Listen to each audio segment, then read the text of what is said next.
On a recent video over on the Baseball Collector channel, Mike of Bench Clear Media made a video outlining some of his pet peeves in the hobby, and he invited other people to make a video response of their own pet peeves. So in this video, I'm doing exactly that. I'm going to go through I'm going to touch on a few of the things he mentioned, and I do recommend you check out his video. I'll put the link in the description box below. But as well as touching on a couple of the ones that he mentioned that are big ones for me, I also had a few others that I wanted to add to the list. Pet peeves in the hobby. Let's get into this.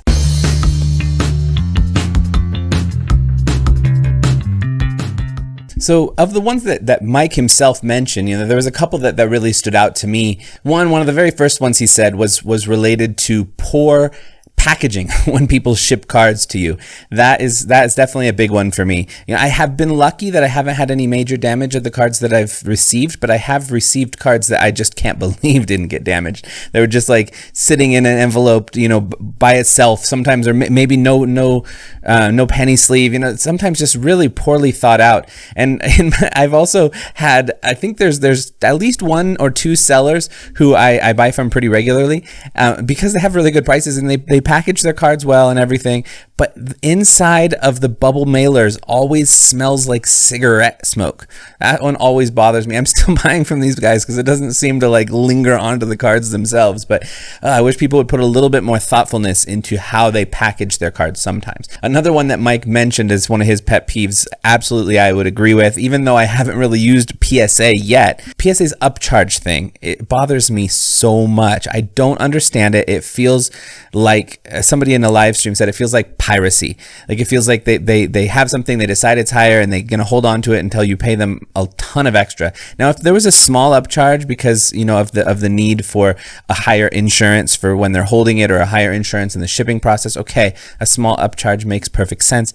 But the scale of upcharge that PSA has is out of whack, and it doesn't make any sense to me, and I just don't understand it, and it's a pet peeve. It doesn't feel ethical even. So he mentioned a bunch of others, and I recommend you go and check out his video because I'm not going to go into any of the depth about some of the other ones he said, but he's got a lot of other ones you could mention.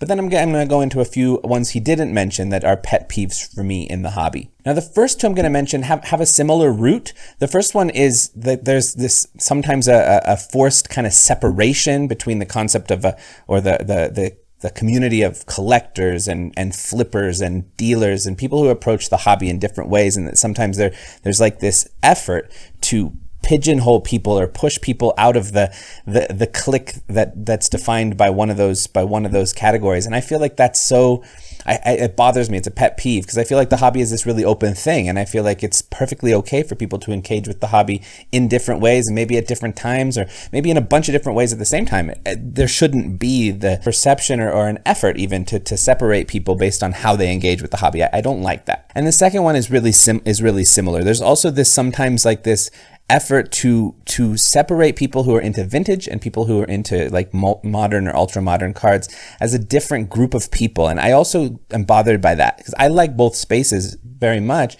but I feel like both of these, I think at the root of it, both of these, it comes into this thing that happens in the culture of creating divisiveness where there need not be divisiveness. And I don't like it. It bothers me so much as a pet peeve, creating division and divisiveness where there is absolutely no reason for there to be. The next one is, I guess this isn't just in the hobby, but just in general, egos. Just egos bother me. Like people who have really overly judgmental attitudes towards others. Maybe it's people who engage with the hobby in a different way than them. Maybe it's people who are newbies and asking questions about certain aspects of the hobby. Like I feel like egos are people who feel like they have the knowledge and that the others are kind of stupid who don't have the knowledge. It bothers me so much. Fingernails on a chalkboard kind of bothering. I don't like that. I guess that's also related to the first two things I was mentioning about divisiveness, things that force divisiveness. Egos also force divisiveness among people and make people feel that they are higher than others just because of their ego, and it bothers me. I see that in content creation sometimes, and I see that in people who have been in the space for a long time and look down on people who might approach things a bit differently, and that really bothers me a lot. And maybe in a similar one, another one here that I took a quick note of is egos that are in content creators who encircle knowledge inside of a vessel of divisiveness and ego bother me a lot. There's underneath it all, there's knowledge sometimes that is really meaningful and really important. But the outer layer of ego and divisiveness is so bothersome to me. It's gossip mongering. It's seeking for poking the bear for no reason. I feel like knowledge is enough. Sharing information and sharing what's happening is enough without having to get into all this ego-driven stuff. It's not necessary, and it bothers me. The next pet peeve is the price of unopened wax. I feel like it's way too expensive. When I was a kid, my engagement with the hobby was buying packs and buying low-end boxes. I loved opening packs. It was so much fun. I don't do it anymore, barely. The cost is so high. It's just not worth it to me. Maybe on a very rare occasion I will, but extremely rare. And it's just because the prices are all out of whack. Shill bidding, it's another one, a pet peeve. I feel like it's hard to trust some of the data out there when shill bidding is as common as it is, especially for the higher end market. It's one of the reasons the higher end market scares me, because it's absolutely manipulating the market, and it has ripple effects on down the line, not just to that card, but to any similar kind of card. So it makes it hard to trust the market values of things. So pet peeve for sure.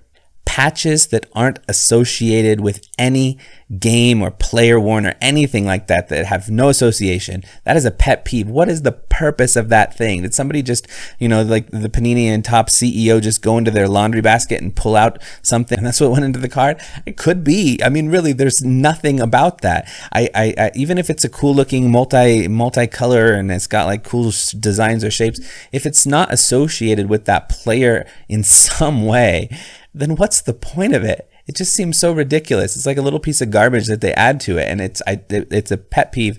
The only time I do buy them is if it's a card that I would be buying even if there was no patch. Like if it's a numbered out of 99 from National Treasures and it has a patch, I'm getting it thinking of it as a numbered out of 99 card from National Treasures. I'm not getting it thinking of it as a patch card. And I think it's also going to affect the long-term value of some of those products like National Treasures that now is doing that with so many of their products. And that's like a super high-end product.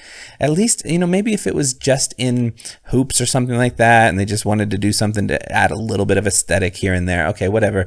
I don't care that much. But putting it in product that actually is supposed to be so valuable like National Treasures is insane to me. It's definitely a pet peeve. Next one is a pet peeve of a lot of people, and this is the overuse of color parallels in the hobby in ultra modern cards. It's just gotten a little bit out of control. Not a little bit out of control, extremely out of control. And I realize it's a tactic, in order to make sure that there is some hit in every pack. And as the amount of cards being printed is so high, they need something that people can be getting, or else people would open pack after pack after pack and just get a bunch of base cards. So I understand the logic of why it's done that way. I just think it really lacks creativity in coming up with additional kinds of things that could be in there that could be interesting to people. And because it's gotten so ridiculous that it's like a blur to me now. Like I see the different color parallels and none of them are attractive to me anymore. Even the ones, there's some that I like more than others, of course, but now that they're just within this ocean of color parallels, even the ones that visually appeal to me are like coming down in my mindset. And I have a feeling that's going to happen more and more over time to more and more people, and probably is going to lower their value over time too. So it's just there's just so much about it I don't like. It's definitely a pet peeve. And then the last one I'm going to mention here is how many Panini points are necessary in order to get a card that's worth anything, that's worth getting. Because I've had some Panini points at different times, or I've had some different cards that I decided, I had some redemptions and I decided to get points for them because my idea for a period of time was, okay, maybe if I can find some cheap redemptions, I can get points for them. I can batch up those points, and then after a while, I'll be able to get a card that I really want. And I was like, yeah, that's a good idea. I can find redemptions sometimes of some nobody players and that auction off really low. Maybe I'll try that. So I've done that for a little while. I haven't got a ton. I mean, I'm not going to spend a ton on those kind of things, but I've gotten 1,000 or something Panini points at this point.